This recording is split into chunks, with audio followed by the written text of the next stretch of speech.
اهلا وسهلا بيكم في فيديو جديد. في الفيديو ده انا جايه اقول لكم على حاجات كتبتولي عليها في التعليقات كتير قوي. انا كنت بنزل لكم فيديوهات جولات وخروجات على البحر في اسكندريه، وجاتلي عليها بقى الكومنتات كتير قوي على مسلسل العتاوله. كتبتولي كومنتات قلتولي هي ايه الاماكن اللي كان متصور فيها مسلسل العتاولة، وكتبتولي كمان ايه الاخطاء اللي موجودة في مسلسل العتاولة، وهو في حاجات اتقالت عليها صح وحاجات اتقالت عليها غلط. بما ان انا اصلا من متابعين مسلسل العتاولة، وده اكتر مسلسل انا تابعته في رمضان ده، هقول لكم على الحاجات اللي انا خدت بالي منها في مسلسل العتاولة، والحاجات دي مش موجودة، وفي حاجات منها غلط كتير، وفي حاجات منها اتقالت، ولما اتقالت ظهرت حاجات عكسها او مش هي اللي ظهرت خالص. بس لو اول مرة تشوفوا القناة ما تنسوش ان انتوا تعملوا اشتراك ولايك للفيديو وتفعلوا الجرس عشان يوصل لكم اي فيديوهات انا بنزلها، وكمان تشوفوا الفيديوهات اللي موجودة على القناة قبل كده وتسيبولي رأيكم عليها في الكومنت. هو اول خطأ اللي انا اخدت بالي منه، وده كان فيه 2 حاجة غلط مش حاجة واحدة بس.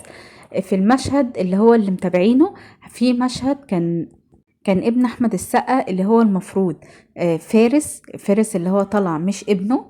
في المشهد ده سأل هو في انه مستشفى لما العربية خبطته، ما خبطت بقى اللي هم بيقولوا عليه ان ده ابنه واتبدل، وهو ابن الناس التانية اللي هم اصحاب الكومباوند. فسأل عليه قالوا له اللي هو في مستشفى مبرة العصافرة. المستشفى اللي هو راحها دي مش مستشفى مبرة العصافرة اصلا، ومستشفى مبرة العصافرة دي مستشفى خاصة، والمستشفى اللي شغالة فيها مراته اللي هي المفروض عايشة مي كساب شغالة في مستشفى حكومة. رغم ان مي كساب لما سألوها قالت لهم المستشفى هنا فيها حاجات كتير قوي زي المستشفى الخاص. فالمستشفى اللي هم راحوها دي مش مستشفى مبرة العصافرة خالص، دي مستشفى حكومة. يعني هو الانتقاد اصلا منهم هم داخل الفيديو، او داخل الحلقة دي، ان هي شغالة في مستشفى بتقول ان هي مستشفى حكومة وعندهم الامكانيات، وفي نفس الوقت بيقول اللي هو رايح مباراة العصافرة، ومباراة العصافرة دي مستشفى خاص. دي حاجة. الحاجة التانية، منين الولدين اتولدوا في نفس المستشفى؟ وده المفروض مع اهل ناس اغنياء جدا، والمفروض ما ولدوش في اي مستشفى، وهي ولدت في نفس المستشفى اللي هي بتشتغل فيها، اللي هي المستشفى الحكومي، اللي هو اصلا ابو الولد اللي هم بيقولوا اللي هيطلع ابن احمد السقا قال انا هروح مستشفى اندلسية. تحسوا ان الفكرة دي اصلا ان الاتنين اتولدوا في نفس المستشفى واتبدلوا، فكرة غلط اصلا ان هم عاملينها. ده اتولد في مستشفى خاص ومستواها عالي جدا، وده اتولد في مستشفى حكومي او مستشفى عام. فهنا اصلا اول حاجة مختلفة.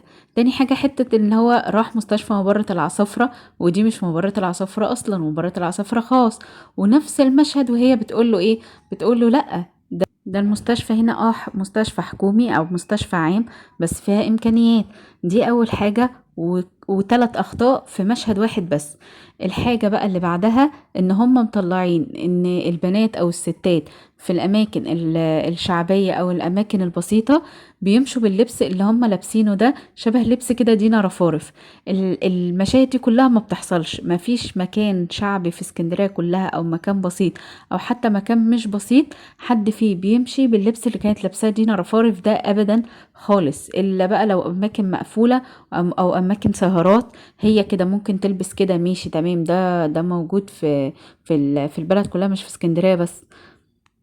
لكن اللبس اللي مطلعينه ان هم كلهم كان فرح شعبي وفي مكان شعبي ولابسين اللبس اللي لابسينه ده، لا مفيش حد بيلبس اللبس ده خالص، مفيش حد بيمشي في الشوارع باللبس ده. في مشهد كانت دينا رفارف جاية فيه المفروض ان هي قالت انا في المشهد ده راح اشتري حاجات من السوق لمامتها، فوهي جاية من السوق كانت لابسة اشهر طقم في المسلسل كله اللي اتشهرت بيه دينا رفارف.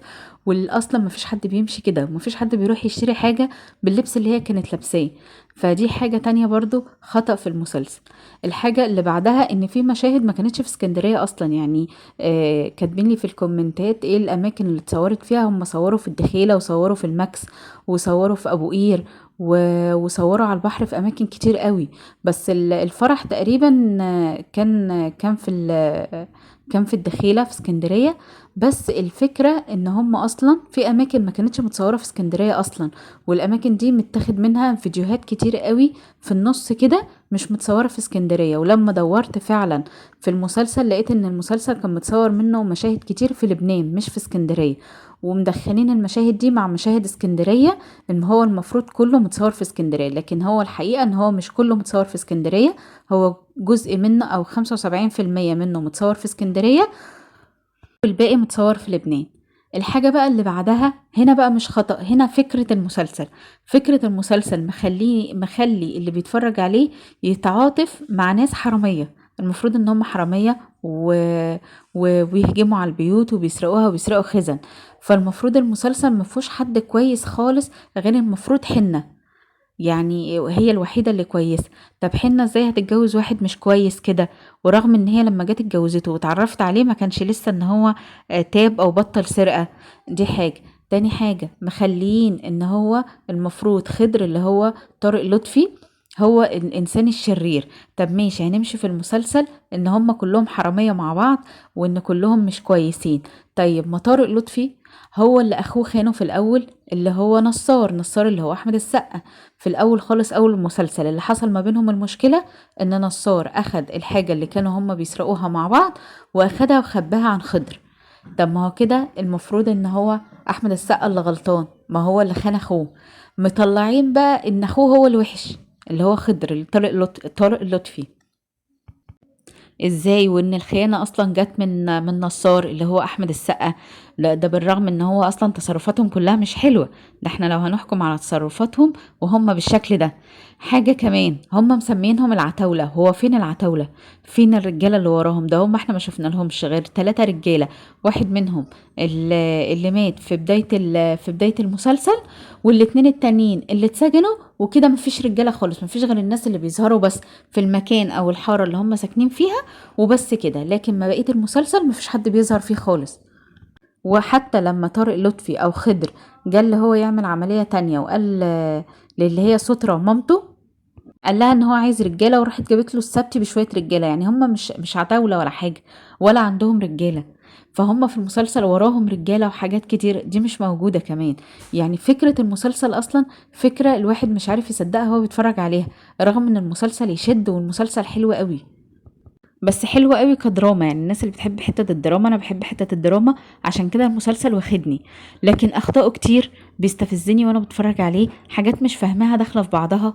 الحاجة بقى كمان اللي بعدها علاقة دينا رفارف بأبو عيشة. أبو عيشة اللي هو المفروض راجل سنه كبير ان هو جد الطفل، وطالع فعلا هو سنه كبير جدا، ودينا رفارف دي المفروض اللي هي سنها صغير. رغم ان هي شكلها مش صغير بس المفروض ان هي سنها صغير في المسلسل، حتى اصغر من عيشة اللي هي بنته، اللي هي المفروض دينا رفارف عايزة تتجوز ابوها، في فرق سن كبير قوي. ايه اللي مخلي العلاقة دي في المسلسل؟ يعني هو ما فيهاش خطأ، بس هي ايه اللي مخلي العلاقة دي علاقة مش مفهومة؟ دينا رفارف ابوها موجود مش عشان تحب واحد مش موجود، واحد اكبر من ابوها في السن. الحاجة التانية ان هو مش غني، هو معاه فلوس، بس في ناس تانية في المسلسل هي كانت ممكن لو هي عايزة فلوس كانت ممكن ان هي تبص لهم او تبقى عايزة تتجوزهم هما. لكن هو ده من بداية المسلسل، حتى لما راحت اشتغلت مع عيسى الوزان برضه ما غيرتش فكرتها عنه. بعد كده بقى نرجع للحاجة سترة. الحاجة سترة اللي هي المفروض طالعة ام طارق لطفي واحمد السقا اللي هم خضر ونصار. الحاجة سترة ده في بداية المسلسل ظهر معاها بنات كتير ان هي بتشغلهم، وبعد كده ما ظهروش وما ظهرش بقى غير حاجات هي بتعملها في السرقة. هي شغالة بتدل عيالها على السرقة. وهنا بقى مش هقول حاجة غير ان هو في فعلا ناس كتير كده، في ناس كتير هي بتبقى قايدة اولادها ان هي تعمله كده. صرف النظر ان انا مش فاهمة لحد دلوقتي هو ازاي عاطف ما كانش عارف ان هي متجوزة قبل كده. هو كان مشترك مع السبتي وعارف ان بنت سترة كانت متجوزة قبل كده، بس في الحقيقة ما ظهرش ان هي كانت متجوزة قبل كده، ازاي هو ما عرفش؟ فدي انا واقفة عندها، دي الاخطاء اللي انا شايفاها لحد دلوقتي. لو انتوا شايفين اخطاء تانية في المسلسل، او ايه رأيكم في المسلسل؟ انا بقول لكم انا من الناس اللي هو المسلسل اللي انا بتفرج عليه تقريبا، واكتر مسلسل انا اتفرجت عليه هو مسلسل العتاولة، والرغم كده انا شايفة فيه اخطاء كتير. فانتوا كمان اكتبوا لي في الكومنتات لو بتتفرجوا عليه ايه الاخطاء اللي شفتوها فيه، ايه الحاجة اللي ما عجبتكمش فيه، اخدتوا بالكم من نفس الحاجات اللي انا بقولها ولا ما اخدتوش بالكم منها. واخر الفيديو اتمنى ان الفيديو يكون عجبكم. لو عجبكم الفيديو ما تنسوش ان انتوا تعملوا لايك وتعملوا اشتراك لو لسه ما اشتركتوش في القناة، وتفعلوا الجرس وتتفرجوا على الفيديوهات اللي موجودة على القناة، هتعجبكم جدا. واشوفكم في فيديو جديد على خير، ومع السلامة.